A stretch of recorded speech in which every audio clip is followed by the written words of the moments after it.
They have priority free agents. To be honest, and I can show you both of my rookie cards. I had a rookie card from the Steelers who said that they was gonna pick me up as a priority free agent, and the Giants who actually did pick me up. So it was kind of weird, bro. It was weird as hell. But I signed officially with the Who's Giants. the Steelers coach at that time? Is that Tomlin? Yeah, Yeah. yeah. And then He the been there Giants riding that is wave, and the Giants is Tom Coughlin, okay. So how does that work? Like, do you get calls from them directly, or is it like my agent. agent? Your agent take care of all of that. So then I went in camp with the Giants, but they were loaded. Tiki Barber just now left.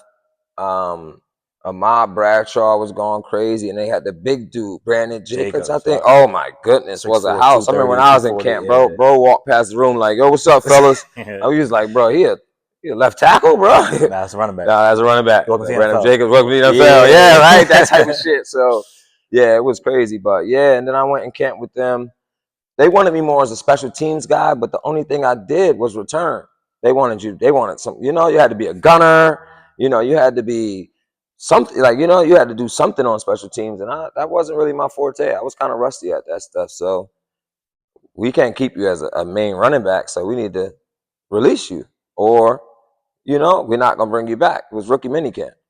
So I didn't get to sign with them. And what kills me and what hurts me still to this day is the Redskins wanted me to come next weekend, but my hamstring was shot, bro. My hamstring was shot. Yo, I'm telling you, I was like, let me heal up to see what kind of camp I can get into. But I should have went to the Redskins camp and tried to do whatever. Try to push through. But I feel like you know what I'm saying, give them like bro. I didn't want to show up and be some, Yeah, So I was like, let's back on that. Let's let the hamstring heal and see, you know what I mean, what opportunities come. But, you don't want it when you get opportunities, that might be the only one. So you don't want to skip out on it. This might, yeah. Yeah, so then the Hartford Colonials came up right on time. The semi-pro league connected with the Giants, and they had a draft. I was their number one draft pick. They said nobody picked up Dixon. Wait, so this is the UFL. The UFL came about. Yep. And they had 7 different teams. This is the league where Dante Culpepper and Dante Culpepper. Our starting quarterback was Josh McCown. Josh McCown is one of the. I think he with the Titans or somebody right now. Is like quarterback coach or OC so I didn't or something. Know that. You was the number one draft pick. I was the number one draft pick for the UFL. Okay. Number one draft pick, Hartford Colonials. Bro, it was dope. So then I come in and name and likeness. We were playing at Rensselaer Field, and people were still being able to come see Andre Dixon. So I was on Hot 93.7, a commercial. Yeah. Hey, Hartford Colonials, new pro football team in Connecticut. Come see former UConn running back Andre Dixon and the rest of the. That's how the commercial went. They probably could find it somewhere, but that was on Hot 93.7 and everything. Like, so that was my opportunity, and it was still here. What would you say that level of professional football is compared to? Would you say it's more like SEC football, Canadian football, or like a bad NFL team? Like, I would say it's like the XFL right now. You know how they got the XFL, like Spring League? It's just like that. Okay. So you got pro NFL guys, like vets that are like on the back end trying to get back in. And then you had guys like me that are on the front end trying to find their way into pro ball. And then you got guys, in the middle, maybe played a few years in the league or, trying to find another opportunity. Yep, still chasing. So, and it paid the same amount of money that practice squad paid. So if I did get signed with the NFL and was on practice squad making money, I could make that same money with an opportunity to go to any of the teams. You get it? Yeah, I mean. So it was a good opportunity. And just to put in perspective, that's somebody who's coming from New Jersey and paying the bills from football. Yeah. That's exactly. And that's a lot of people get forced into lives and jobs that they don't want to do. So even though you didn't, get that mini camp extension, like I'm sure you wanted to, you're still playing ball at that point. And how are you feeling like the competition is at that point? Are you dominating like you were at UConn? Is it less competition? Is it more competition? Like how are you in that league? I had the rookie record for the most yards in a game. I had 94 yards and, my first start. So I was league ready. I got some good cut-ups. I helped them win some games and all of that stuff. So, but I got a super crazy concussion. I think it was the 6th game of the season, and I had to sit out for a little bit. But, Yeah, that was kind of a small setback. So once the year was over, people don't want damaged goods. You know, some of the guys on our team went to the Giants, you know, because of the connection that they had. And I didn't get picked up, and I was looking for my next opportunity. And I went to Canada, went to the CFL. How old are you at this time? I was 24. 24? 24, so you're 24 trying to find and you my head up way. north. Yeah, 24, and I go Sacramento Mountain Lions out in Kamloops, man, where you got the city, the water, and the mountains, bro. Beautiful, man. So it was a good Canada, experience. Like in the west side or more? It's west, like okay. You know, yeah, over the top of Cali, over that side. Okay, so now you're playing running back in the CFL. In the CFL, okay. which was dope, but that still didn't last really long. You know, they had their star running back at the position. They didn't keep a certain amount of imports, so after a while, I got cut from there also. And then CFL compared to Hartford Colonials and UConn, like where do they fare in terms of levels and competition? The CFL will tell you that's their own league. They'll tell you, like, it's motions, it's shifts, it's a lot of moving parts. It's only 3 downs. You can run a punt back, like a kick back. Like, it's a whole different league. But is the CFL competitive? Hell yeah. But I feel like it's 2 different worlds, man. And a lot of people will tell you the CFL, the NFL, that shit is completely different. 2 different games. 2 different games. Yeah. Man. So I wouldn't say it isn't competitive or try to downplay it to the NFL. It's just not the same game. It's just not the same game, bro. Okay. It's just different.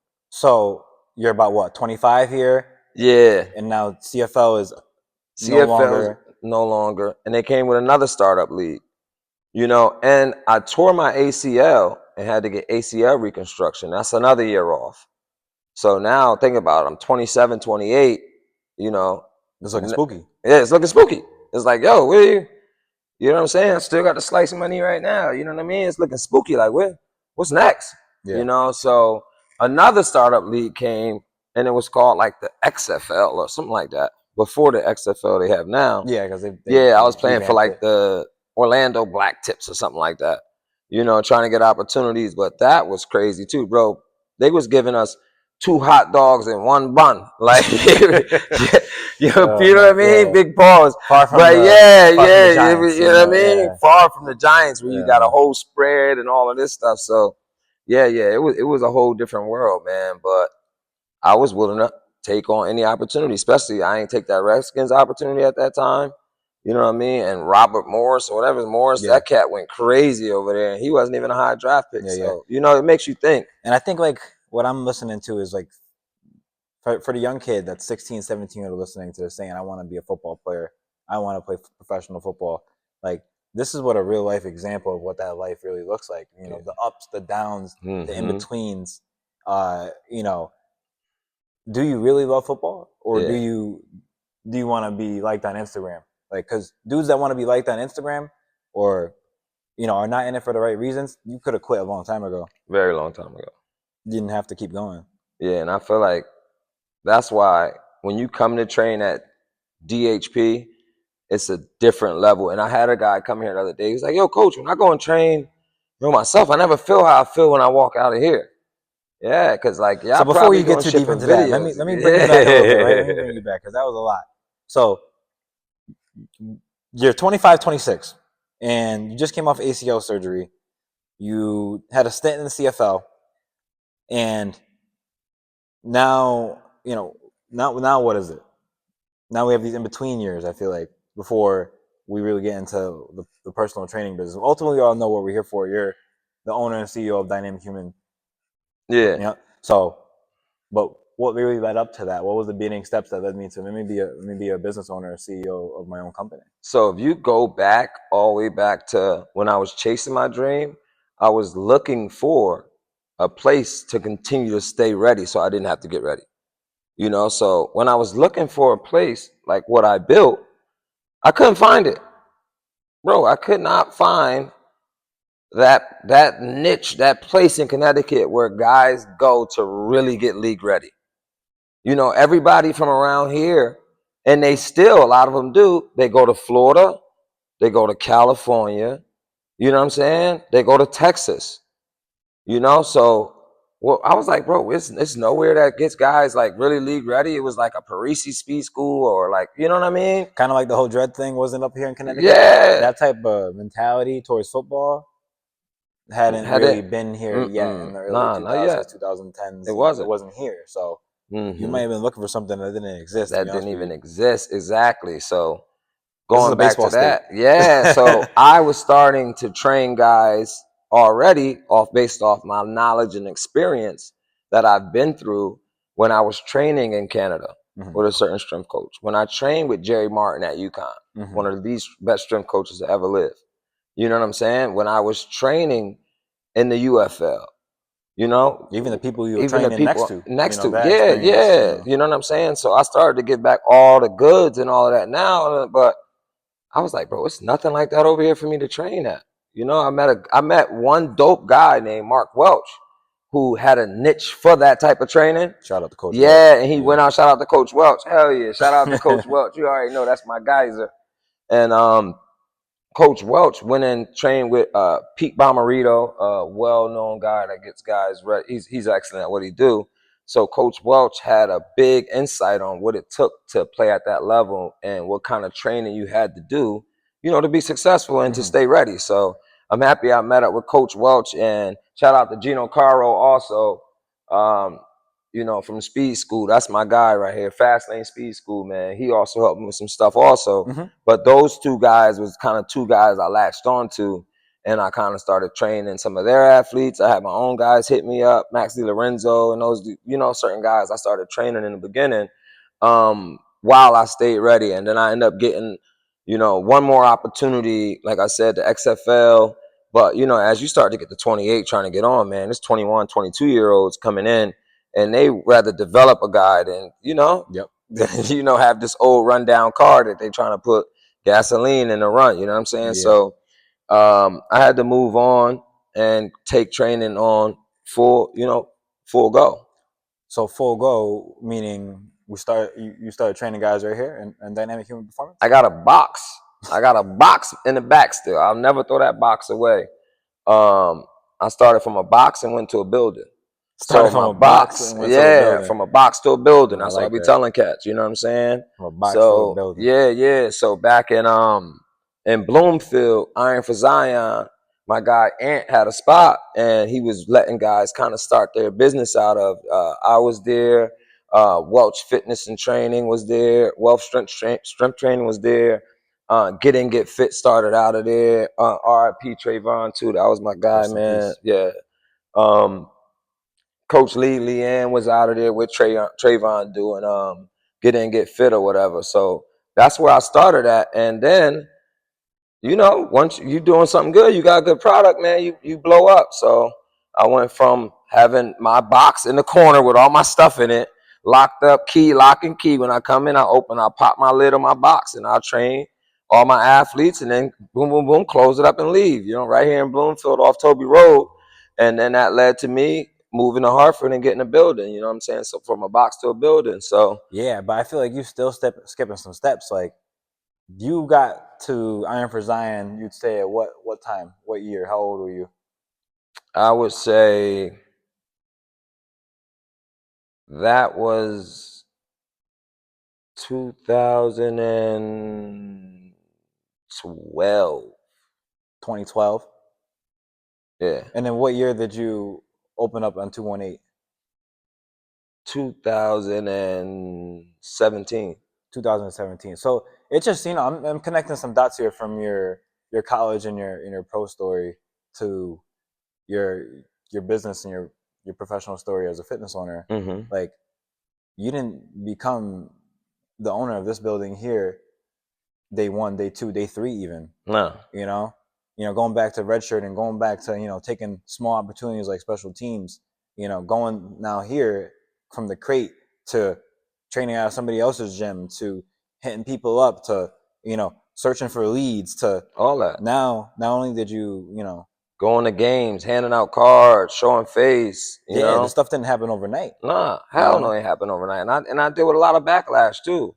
There was a lot of haters, you know what I'm saying? Because anytime you're trying to do stuff, it's gonna be positive shit and it's gonna be negative shit. You know what I mean? It was former UConn players hating on me. It was one, and the kids always tell. So parents, watch what y'all say to the kids. The kids always tell.